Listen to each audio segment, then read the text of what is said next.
요한복음 6장 1절에서 15절의 말씀입니다.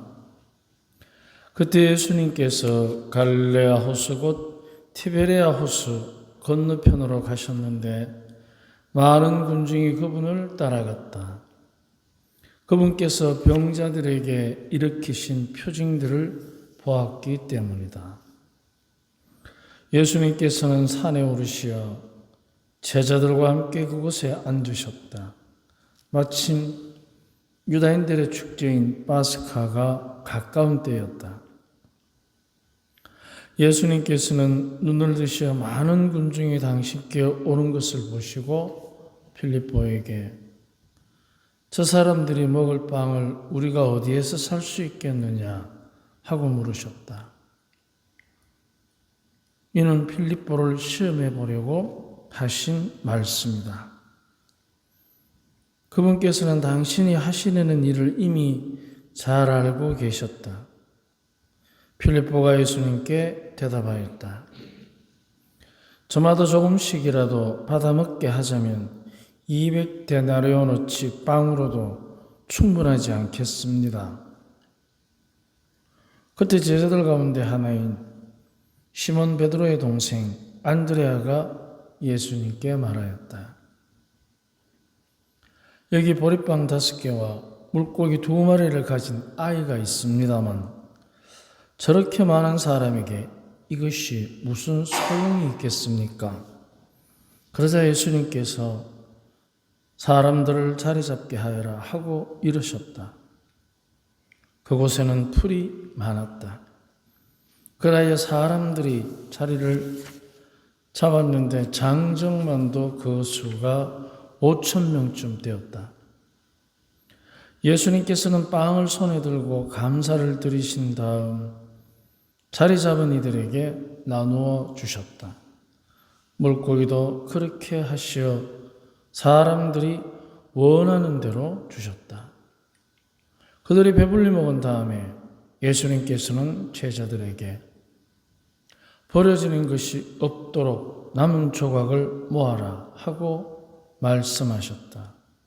그래서 그들이 모았더니 사람들이 보리빵 5개를 먹고 남긴 조각으로 12강주리가 가득 찼다. 사람들은 예수님께서 일으키신 표징을 보고 이분은 정말 세상에 오시기로 되어 있는 그 예언자시다 하고 말하였다.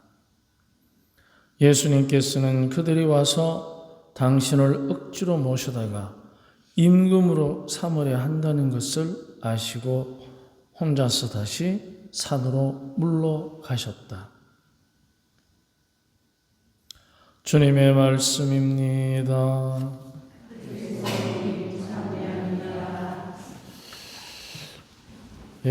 오늘 대건 성당에 우리 자매님들 오실 때 차 갖고 왔죠? 그죠? 근데 내가 타고 가는 차가 예를 들어서 누가 뒤에서 와서 탁 박으면 기분이 좋습니까? 아니면 감정이 좀 상합니까? 혹시 뒤에 사람이 안 다쳤나?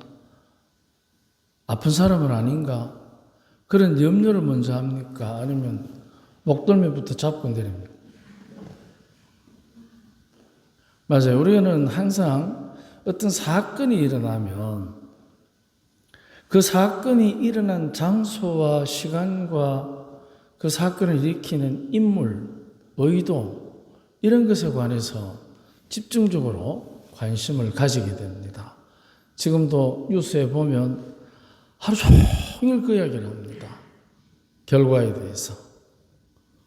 하루 종일 얘기합니다. 각양각색 얘기를. 그래서 사건이 일어나면 우리는 무엇이든지 간에 우선 왜냐하면 우리가 시간과 장소에 제약을 받고 나이가 들고 계절이 바뀌는 것을 실감하기 때문입니다. 그래서 항상 시간과 공간의 제약을 받는 우리에게는 어떤 사건이 일어났을 때 그 사건의 당사자, 어디, 누가, 어떻게, 무엇을, 왜 이렇게 따지게 됩니다. 그러면 바로 그와 똑같은 방법으로 오늘 우리가 너무나도 잘 알고 있는 이 복음에 5천 명을 먹이시는 이야기, 거기에 집중할 필요가 있습니다. 거기에 보면 첫째, 5천 명을 먹이신 장소가 어디라고 나와 있습니까? 장소. 산이라 합니까? 광야라 합니까? 티베리아 호수 근처라 합니까? 그죠? 호수 근처입니다. 호수. 호수는 성경에서 죽음을 뜻합니다. 그래서 예수님께서 티베리아 호수에서 세례를 받으신 게 아니고 어디서 받았죠? 요르단강, 흐르는 물, 생명의 힘이 있는 것입니다. 그러면 티베리아 호수를 건너간다는 것. 이미 파스카 축제가 가까웠다는 얘기가 나와요. 파스카라는 말이 우리 최근에 이제 굉장히 많이 썼는데 무슨 뜻이죠? 그렇죠. 건너가다. 티베리아 호수를 건너가다. 이미 암시적으로 죽음을 건너가는 축복의 잔치가 이제 열린다는 것을 암시하는 거예요. 자, 그러면은 필립보가 누구죠? 혹시 기억납니까? 너는 앞으로 하늘에 사람의 아들이, 천사들이 오르락내리락 하는 것을 볼 것이다. 필립보야, 내가 너를 모아가 나무 안에 있는 걸 보았다고 해서 나를 믿느냐? 너는 앞으로 천사가 오르내리는 걸 볼 것이다. 그럼 이제 필립보가 어떤 사람인지가 나타나는 거예요. 이 많은 사람들이 200데나리오너치를 먹은데도 되겠습니까? 100이라는 숫자는 성경에서 완전을 뜻합니다. 그래서 루가복음 15장 1절에서 10절에 보면 두 가지 이야기가 나옵니다. 하나는 잃어버린 양 한 마리. 잃어버린 양 한 마리를 합치면 몇 마리 됩니까? 100마리. 과부가 잃어버린 언절 한 입을 보태면 몇 잎이 됩니까? 10잎. 그래서 우리가 사용하는 숫자는 0에서 9까지밖에 없어요. 그러면 10이라는 숫자는 우리의 영역을 넘어서는 겁니다. 그래서 신의 영역을 완전한 걸 의미합니다. 그렇기 때문에 10에 10을 곱하고 거기에 2를 더 곱한 200데나리온. 1데나리온은 그 당시 노동자 임금이에요. 하루 임금. 200데나리온 같으면 1년치. 엄청난 돈인데 그것을 왜 하필 200데나리온이라고 했을까? 100에 100. 완전에 완전. 그럼 이제 완전에 완전한 것을, 불가능한 것을 필립보가 보는 거예요. 천사가 오르내리는 거. 더 재밌는 것은 안드레아가 여기 꼬마 어린아이가 물빵 5개와 물고기 2마리를 갖고 있습니다. 5에 2를 더하면 어떻게 되죠? 7이 되잖아요. 그죠? 성경에서 7이라는 숫자는 굉장히 중요합니다. 며칠 만에 천지를 창조하셨죠? 7일. 그리고 주님께서 장차 부활하신 주님의 날이 언제입니까? 안식일 다음날 아침. 그래서 7은 바로 구원을 뜻합니다. 원래 럭키세븐이라고 우리도 알고 있듯이. 그런데 더 재밌는 것은 보리빵 5개와 물고기 2마리를 곱하면 어떻게 돼요? 10이 돼요. 완전한 숫자가 돼요. 요게 이런 상징들이 다 숨어 있습니다. 요것만에 보면. 자, 그래서 예수님께서 빵을 나누어 주시기 전에 어떤 행동을 하신다고 되어 있습니까? 하늘을 우러러 감사를 드리신다. 필립보 눈에는 지극히 부족한데 주님의 눈에는 감사로운 겁니다. 이게 바로 부족이나 결핍을 메꿀 수 있는, 즉 부족해요. 모자라. 200데나리온치를 해도 조금씩밖에 못 먹는데 모자라는 게 맞아.